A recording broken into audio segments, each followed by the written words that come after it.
मेरी माँ ने मुझे एक मोटा सूट पहना दिया और वो भी एक पुरानी भद्दी पोशाक के साथ जो बहुत बुरी थी।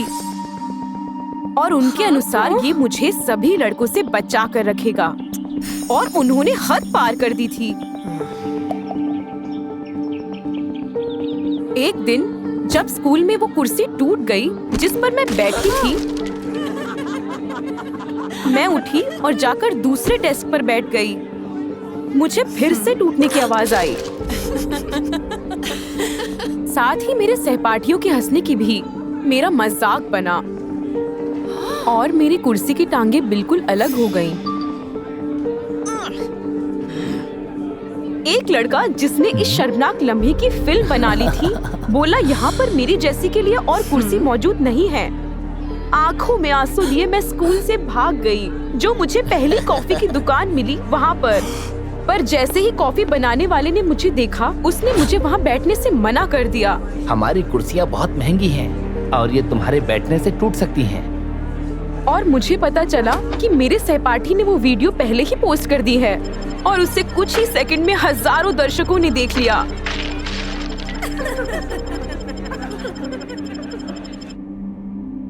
मैंने अपनी माँ को सब कुछ बता दिया और उनसे कहा कि वो इस सूट को जला दे।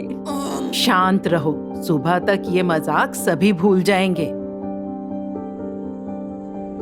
काश ऐसा ही हो।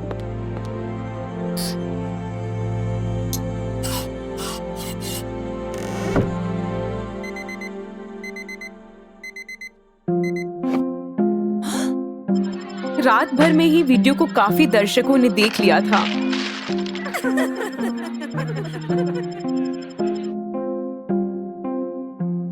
मैंने अपनी माँ से कहा मैं स्कूल नहीं जाऊंगी जब तक वो ये सूट घर पर छोड़ने नहीं देंगी।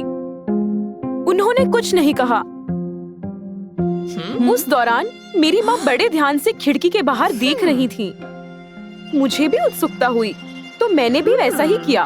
तो मुझे बाहर एक औरत दिखी। फिर वो हमारी पड़ोसियों की तरफ मुड़ी और उन्होंने हमारी तरफ इशारा किया। मेरी माँ घबरा गई और उन्होंने मुझे अंदर ही रहने को कहा। यहीं रुको जब तक मैं आ ना जाऊं। मेरी माँ हमारे घर के दरवाजे पर जाकर खड़ी हो गई और उसने अजनबी को अंदर आने से रोका। अचानक उस औरत ने मुझे देखा और मुझे कहा, बेटी। हाँ? मुझे हैरानी हुई। मेरी माँ ने उसे बिल्कुल नहीं रोका। मुझे ऐसा लगा मैं अपनी पूरी जिंदगी अपनी नानी के साथ रह रही थी। उसने मुझे मेरी जन्म देने वाली माँ से अलग कर दिया था। तुम 16 साल में गर्भवती हो गई थी। किसी को तो आगे आकर हालात का सामना करना था। मुझे तब समझ आया कि उन्होंने मुझे वो भद्दा सूट क्यों पहनाया था। मेरी नानी को लगता था कि मैं भी अपनी माँ वाली गलती ना दोहराऊं। मेरी सगी माँ ने कहा कि वो मुझे बचाएगी और अपने साथ ले जाएगी। अब क्यों? इतने सालों से तुम्हें इसकी याद नहीं आई? मेरी माँ ने कहा कि वो मुझे तभी से ढूंढ रही थी, पर अब जाकर ढूंढ पाई जब उन्होंने ये वीडियो देखा। मुझे उनकी बातों पर पूरी तरह विश्वास हुआ और मैंने मेरी नानी का घर छोड़ दिया। मेरी माँ एक छोटे से घर में रहती थी जिसमें वो खिड़की से जाती थी। मैंने बल्ब जलाना चाहा, पर उन्होंने मुझे ऐसा करने से रोका। मेरा कुछ किराया बाकी है। मैं नहीं चाहती कि मकान मालिक आए और मुझसे किराया मांगे और हमें परेशान करे। मेरा अगला दिन डेजा व्यू से शुरू हुआ। मेरी माँ ने मुझे वो मोटा सूट पहनने को कहा। मैंने विरोध किया क्योंकि उन्होंने वादा किया था कि मुझे इससे छुटकारा मिलेगा। पूरी दुनिया ने देखा है बेटा कि तुम कितनी मोटी हो। ये बात उन्हें छू गई। जानती हो वो तुमसे क्या चाहते हैं? एक बदलाव। स्पष्ट रूप से मेरी माँ कहानी बनाने में बहुत अच्छी थी। उन्होंने एक तरह के कई नाप के कपड़े सिलवाए और मेरे कसरत करते हुए वीडियो डालने शुरू किए।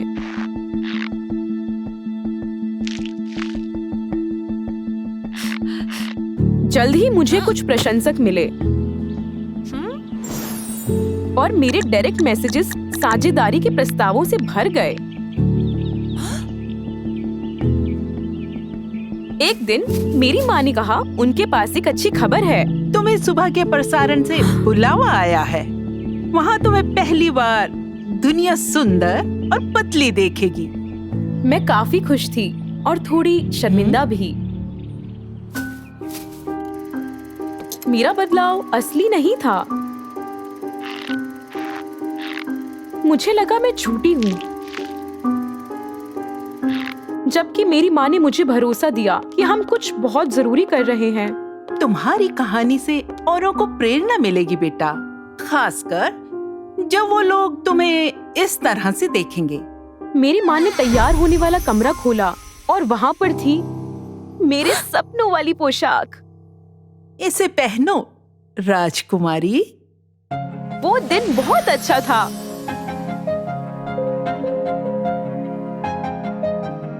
पहले सुबह वाला शो,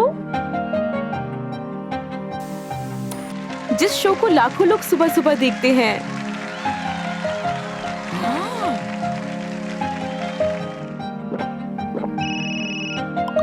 हाँ, वो 18 साल की हो गई है। वो आपको पसंद है? फिर मेरी माँ मुझे एक पार्टी में ले गई।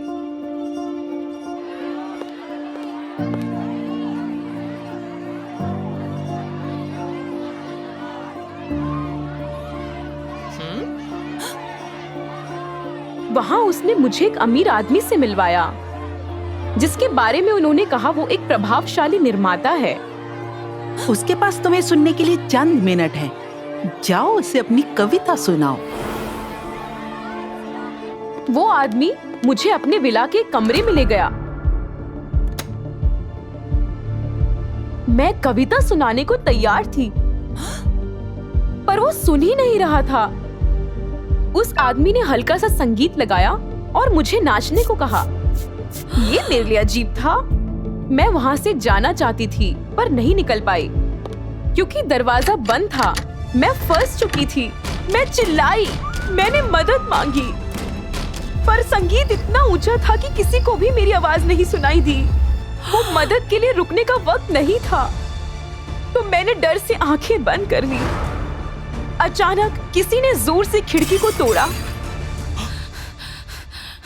कांच बिखर गया और मैंने अपनी नानी को गलियारे में खड़े देखा।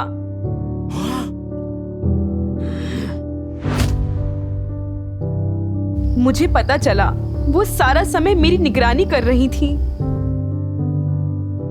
मेरी नानी उस रात मुझे वापस अपने घर ले गई। मैंने अपनी माँ को फोन किया, पर मेरे फोन का कोई जवाब नहीं आया। सो जाओ मेरी बच्ची। वहाँ संगीत बहुत ऊंचा था, शायद इसलिए उसे पता नहीं चला। अगली सुबह मैंने अपना फोन देखा। मेरी माँ ने मेरे बारे में सोचा तक नहीं।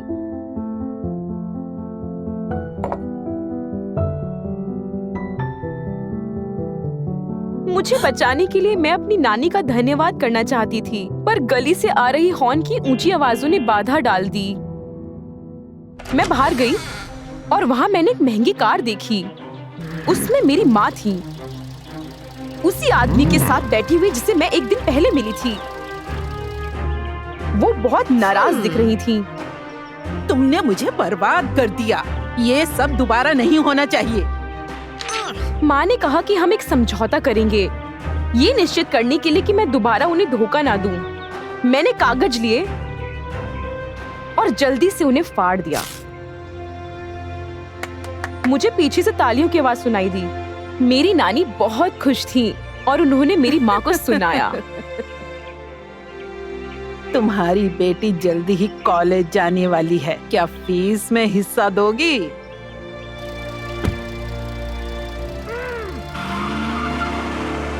उसके बाद मैंने अपनी सगी माँ को कभी नहीं देखा, तो भी मुझे कभी अकेला महसूस नहीं हुआ, क्योंकि मेरी असली माँ हमेशा मेरे साथ थी। उन्होंने माना कि वो गलत थी और मुझे वो मोटा सूट पहनने की जरूरत नहीं थी। तुम्हारे पास तुम्हारी माँ का दिया कुछ भी नहीं है, पर तुम्हारे पास अच्छा दिमाग है और बहुत अच्छे संस्कार। खून विरासत में मिलता है, लेकिन चरित्र का निर्माण किया जाता है।